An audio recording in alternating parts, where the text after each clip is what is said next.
नमस्कार दोस्तों, स्वागत है आप सभी का हमारे आज इस रक्त संबंध चैप्टर के नेक्स्ट वीडियो में। पहले वीडियो में हम आप लोगों को समझाए थे कि कैसे लगता है। आज फिर हम दूसरा सवाल लेकर आए हैं आप लोगों के सामने। ये सवाल है कि दो लोग जा रहे थे, एक दूसरे के बेटे का पिता है, उन दोनों में क्या संबंध है। बहुत ही आसान सवाल है, उसी जिस तरह से आप लोग नेक्स्ट वीडियो में देखे थे पिछले वाले में, उसी तरह से ये भी सवाल है कि दो लोग जा रहे थे। ठीक है, आप लोग को हम समझाते हैं कि दो लोग जा रहे थे, एक जो है दूसरे के बेटे का पिता है, उन दोनों में क्या संबंध है। मान लीजिए एक लोग ये हैं भैया और एक लोग ये हैं। ठीक है, दो लोग जा रहे थे, एक दूसरे के बेटे का पिता है, ये जो है इसका बेटा है मान लीजिए, और ये इसका पिता है।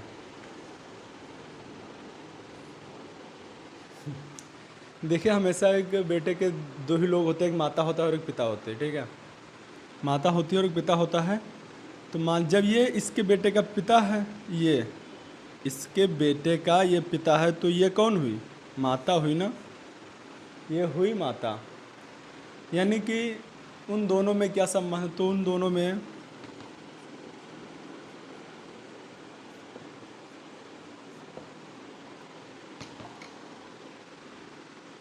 पति पत्नी का संबंध है।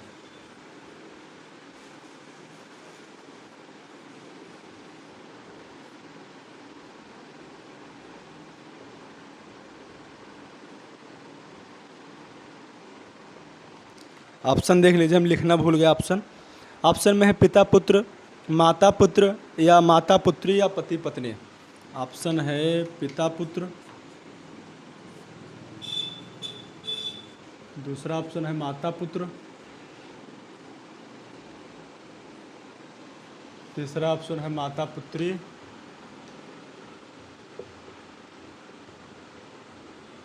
चौथा ऑप्शन है पति पत्नी। ठीक है, यही ऑप्शन सही है, पति पत्नी का। बहुत ही सरल सवाल है। देखिए, लगा कर एक बार देखिए, आप लोग लगाते जाएंगे, आप लोगों को इसमें इंटरेस्ट बढ़ता जाएगा। एक सवाल के बाद एक सवाल, एक सवाल के बाद एक सवाल। लाओ, इसको लगा के ख़त्म किए हैं, दूसरा लगाएं। इस तरह से आप लोग लगाएंगे। अभी आगे बढ़िए, देखते हैं क्या क्या होता है इस सवाल में। अब हम दूसरा सवाल लेकर आते हैं। देखिए दूसरे सवाल में क्या है। चलिए हम दूसरा सवाल देखते हैं। इस सवाल में है कि यदि यक्ष आमिर की माँ की बहन का पति है। सवाल ध्यान से सुनिए कि यदि यक्ष, कौन? यक्ष। किसकी बात कर रहे हैं? यक्ष की। यदि यक्ष आमिर की माँ की बहन का पति है, मतलब यदि यक्ष जो है आमिर की माँ की बहन, हम बात कर रहे हैं यक्ष की। मान लीजिए ये यक्ष है। ठीक है, हल लिख ले हम। मान लीजिए ये कौन है? ये है यक्ष। यदि यक्ष जो है आमिर की माँ, ये है आमिर की माँ, आमिर की माँ। ठीक है, ये आमिर की माँ की बहन, ये बहन है उसकी माँ की। बहन का पति, यदि यक्ष आमिर की माँ की बहन का पति है, यानी इनका ही पति हो।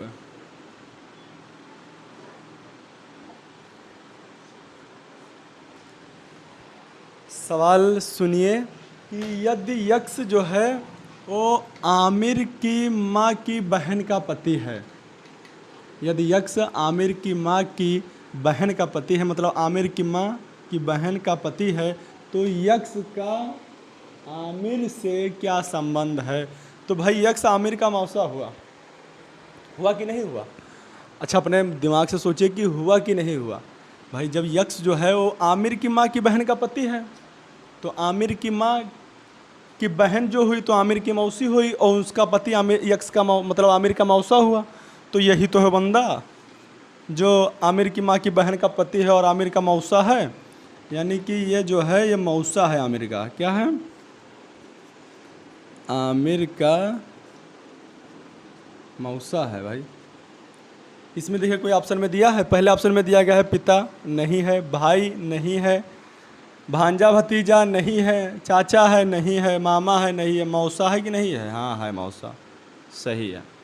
यानी कि ऑप्शन नंबर 3 सही है। कितना इजी सवाल है कि नहीं है? बहुत ही ज़्यादा इजी सवाल है। और ये सवाल आरआरबी ग्रुप डी की परीक्षा में पूछा गया था। आरआरबी ग्रुप डी 2019 में पूछा गया था सवाल।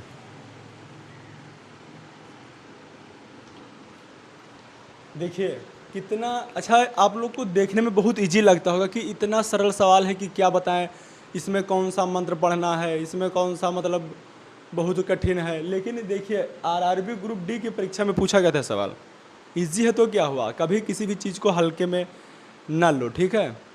हल्के में लेना भी नहीं चाहिए, क्योंकि कभी कभी अगर धूल का कण आँख में पड़ जाता है तो फिर आँख लगता है फूट जाएगी। पढ़ा होगा जिसको पता होगा, भाई मेरे तो भी पढ़ा नहीं है।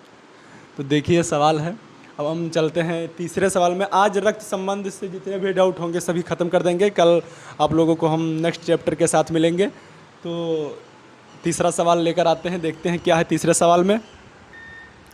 तो देखते हैं अगला सवाल ये है कि यल ने के से कहा, ये के ने यल से कहा। इसमें दो लोग हैं, एक का नाम है के, एक का नाम है यल। तो के ने यल से कहा कि तुम मेरे पति के दामाद की बेटी हो। क्या कहा? तुम मेरे पति के दामाद की बेटी हो, मतलब तुम मेरे पति के दामाद की बेटी हो, मतलब मेरे दामाद की बेटी हो। उसको ये कहना चाहता, लेकिन उसने यहाँ पर बात को घुमा दिया है ताकि आप लोगों को कंफ्यूज किया जा सके, आप लोग थोड़ा विचलित हो सके अपने मार्ग से। इसी तरह से उसने इस तरह से घुमाकर ये प्रश्न पूछा है। जाना वहीं पर है, लेकिन सीधे रास्ता क्यों बता दें?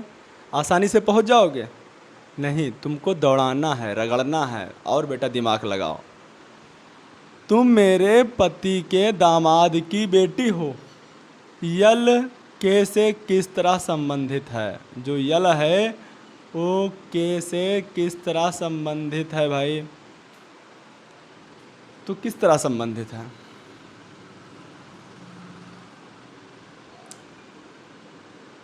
यानी के ने यल से कहा तुम मेरे, ये है भैया के,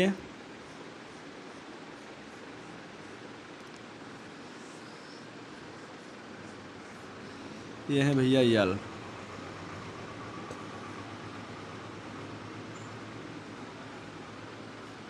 ठीक है, के ने यल से कहा, के ने यल से कहा, क्या कहा? तुम मेरे पति के दामाद, यानी इनके दामाद।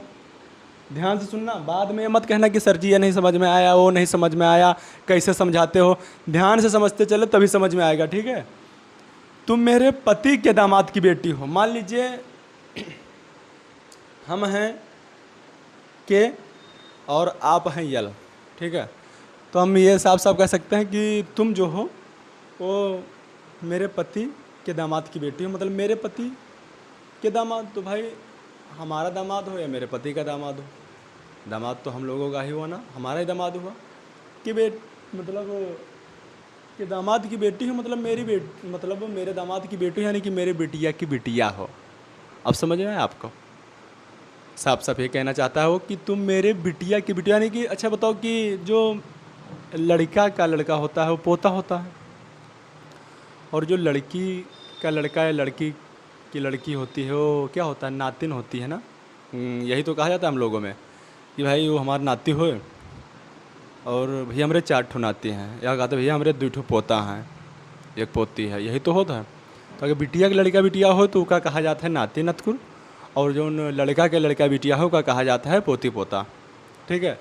तो यानी कि साफ भाषा में होगा कि तुम मेरे पति के दामाद की बेटी यानी कि मेरी नातिन हो। यल किस तरह से संबंधित है? तो यल जो है ओके की नातिन है। सबसे पहला ऑप्शन ये हुआ सही। और सवाल को हमेशा एक खेल के रूप में लेकर चलो कि दिमाग में ज़्यादा प्रेशर देने की कोई आवश्यकता नहीं है। सवाल कोई कठिन नहीं है, ना कोई बड़ा है। हम तुमसे पहले बता चुके हैं कि ना कोनो चीज़ कठिन है, ना कोनो चीज़ बड़ा है। ठीक है। हमेशा एक बात याद रखिएगा कि कौन सो काज कठिन जग माही जो नहीं हो ता तुम पाही। मतलब ऐसा कोई सा कार्य कठिन नहीं, दुनिया में ऐसा कोई काम है ही नहीं जो कठिन हो जिसको हम लोग नहीं कर सकते हैं। सब कुछ कर सकते हैं, बस हिम्मत होना चाहिए और करने का जुनून होना चाहिए। ठीक है। ना कोई काम कठिन है, ना कोई काम ज़्यादा बड़ा है, बस एक करने की लालसा होनी चाहिए अंदर। चलिए हम लेकर चलते हैं आप लोगों को चौथे सवाल की तरफ।